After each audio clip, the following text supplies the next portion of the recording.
Hola, buenas tardes, ¿cómo les va? Bueno, chiquis, quería darles esta pequeña explicación referida al último tema que yo les envié por mail, que tiene que ver con los títulos de crédito. Y como ya hablamos el otro día, va a ser el último tema de este año, de esta mitad de año.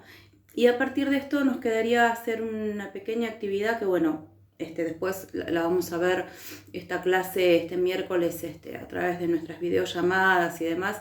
Las vamos a ver por mail cómo se va a llevar a cabo, pero es muy cortita, se los digo de verdad, créanme. Y entonces les quiero explicar un poquito qué es esto de los títulos de crédito. Yo les pasé a ustedes la teoría y le pedí que la fueran leyendo. En realidad es algo muy simple, porque el título de crédito, como dice la teoría, representa un documento que lo torna ejecutable, o sea, su falta de pago lo torna ejecutable. Y ustedes me dirán, sí, bueno, pero cualquiera que no cumple con algo a lo que se comprometió puede ejecutar el cobro. Cuando decimos ejecutable, ejecutar, estamos hablando, acuérdense, de iniciar la acción, ¿no? La acción de demanda, la acción de reclamo, de pago ante la justicia, no del reclamo verbal. Entonces acuérdense siempre que, como aprendimos, todo lo que decimos verbalmente, si bien debe primar siempre la buena fe, si se acuerdan que lo hablamos el año pasado, justamente en un Estado de Derecho, lo que caracteriza el Estado de Derecho es la posibilidad, o sea, el sistema de gobierno, un Estado de Derecho democrático, justamente su característica es las garantías constitucionales que tienen los ciudadanos. ¿Para qué? Para poder reclamar aquello que se nos debe en la justicia, ¿no? La particularidad que tienen los títulos de crédito tienen que ver justamente con ese reclamo. En principio, como yo les puse en la definición, título de crédito es todo instrumento que me habilita al cobro, que me habilita a pedir su reclamo ante la justicia, a reclamar su pago frente a la falta de pago. La diferencia que tienen entre ellos es, bueno, las características que tiene cada instrumento, porque yo puedo tener un cheque, por ejemplo, para lo cual tengo la ley de cheque, o puedo tener un pagaré. ¿Es lo mismo? No, no es lo mismo. Es como si fuera lo mismo, pero no es lo mismo.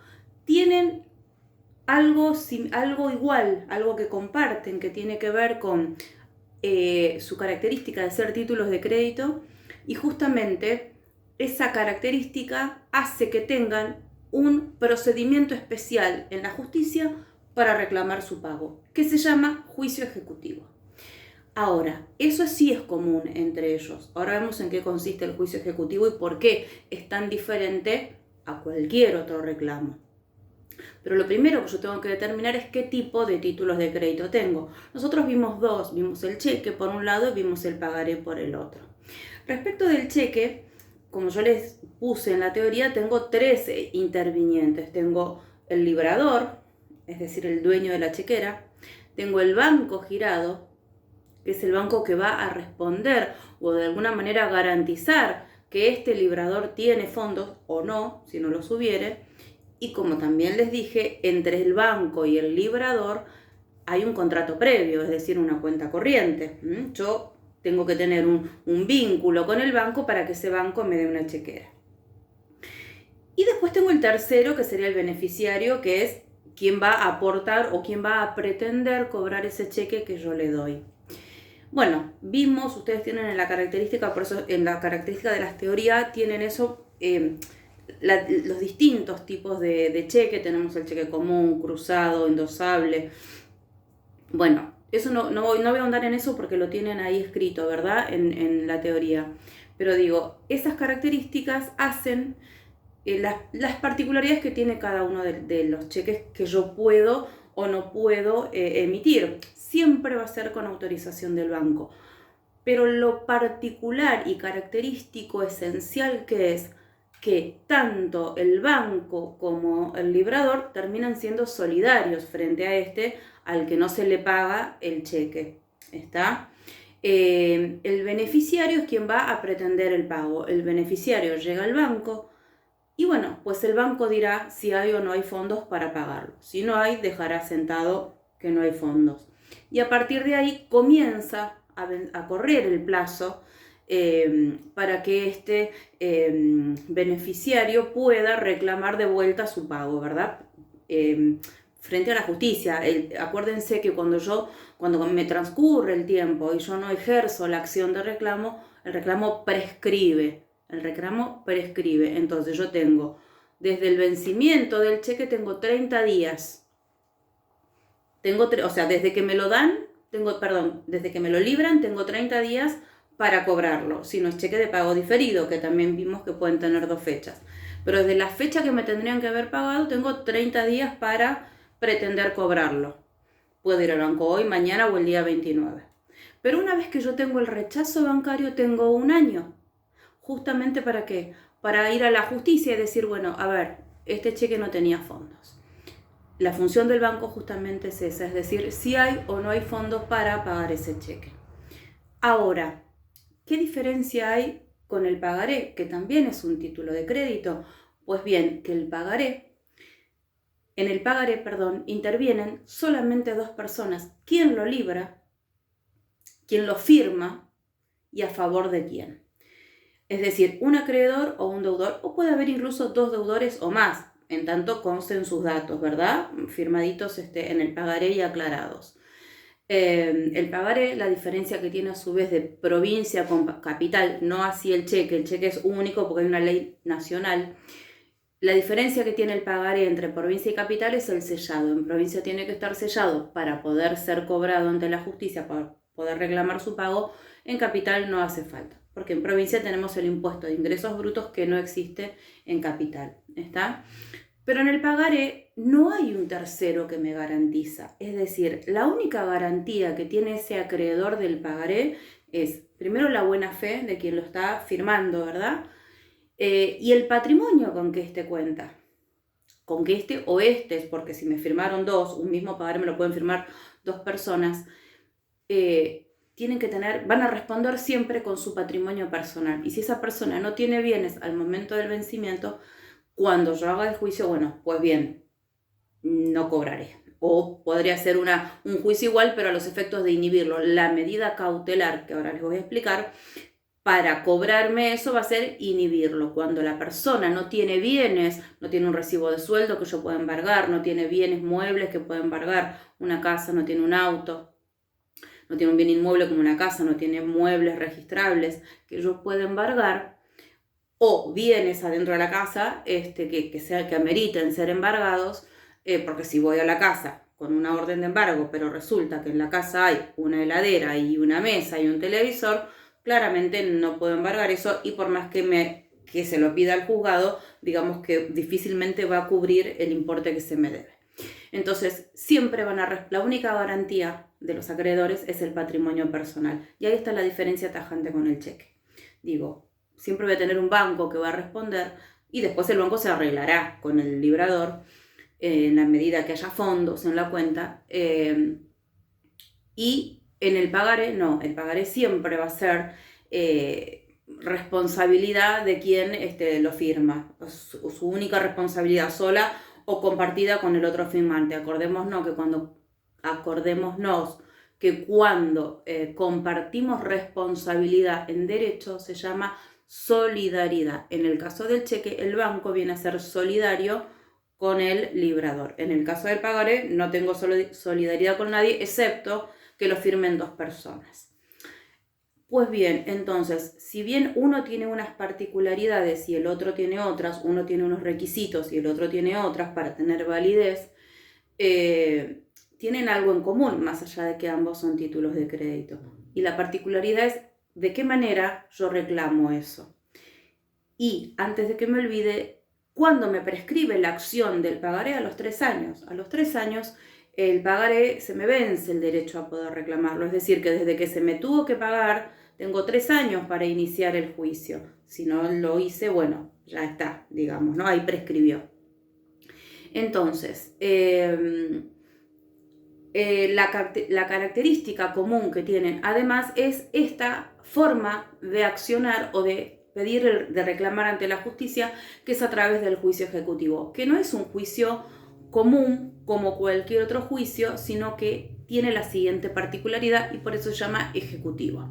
En un juicio común, y se acuerdan que lo hablamos incluso el año pasado cuando lo hablábamos en derecho laboral, en un juicio común, yo tengo una demanda, tengo una contestación, vienen las pruebas, habrá o no alguna audiencia y después se resolverá o no habrá una conciliación o no e irá a una sentencia.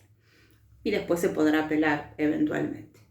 En un juicio ejecutivo, a través del cual se llevan a cabo las acciones de los títulos de crédito, no es así, porque en un juicio ejecutivo la persona que hace el reclamo inicia la demanda y la primera orden del juez, ¿saben cuál es? Embargue.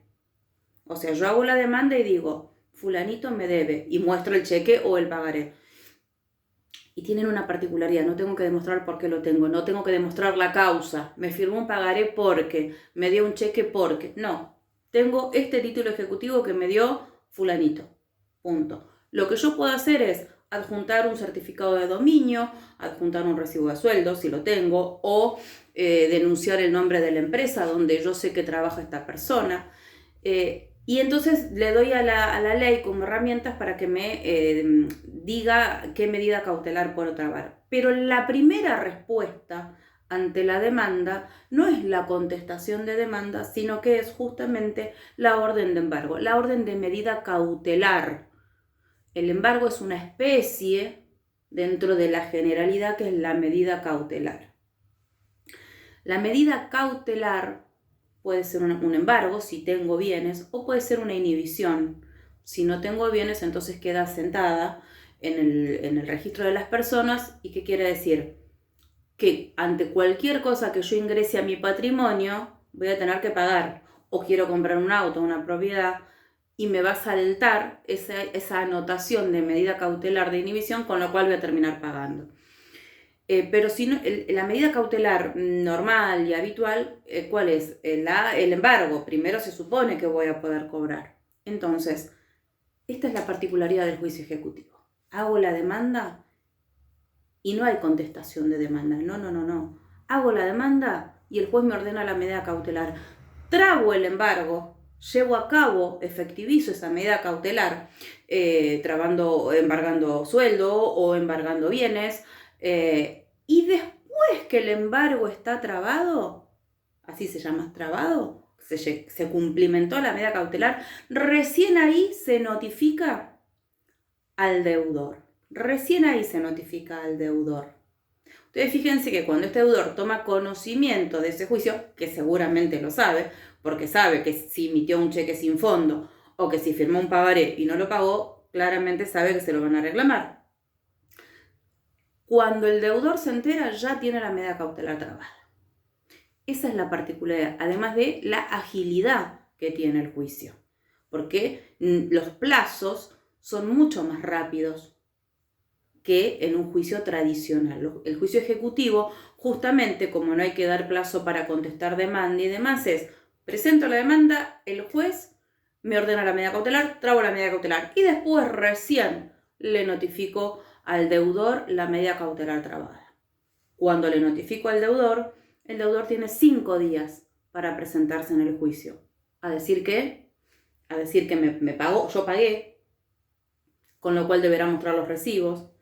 A decir, esa no es mi firma. A decir, ese pagaré falso. Tiene 5 posibilidades para decir, ese título es falso.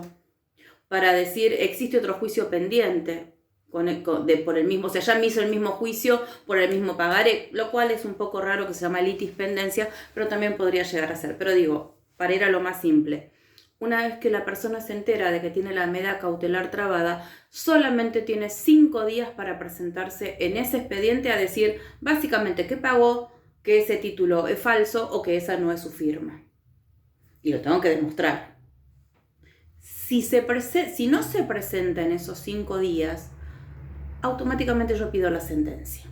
Y me quedó cerrado el juicio. Es decir, es mucho más ágil, mucho más rápido. Y tiene la particularidad de que yo no tengo que demostrar la causa del por qué yo tengo ese título de crédito. Eso lo convierte en juicio ejecutivo. Con la sentencia, bueno, ejecutaré la sentencia, ejecutaré el embargo, promoveré un remate. Es decir, que este tipo de juicios tiene el plazo que generalmente o la demora que tiene la justicia, pero no, pero por su agilidad es que tiene tanta particularidad y que solamente se puede usar para títulos de crédito o para instrumentos ejecutivos. Y acá viene la aclaración. Yo dije, solamente para títulos de crédito, no, o sea, para títulos ejecutivos. No solo los títulos de crédito que nosotros vimos son títulos ejecutivos, ¿está?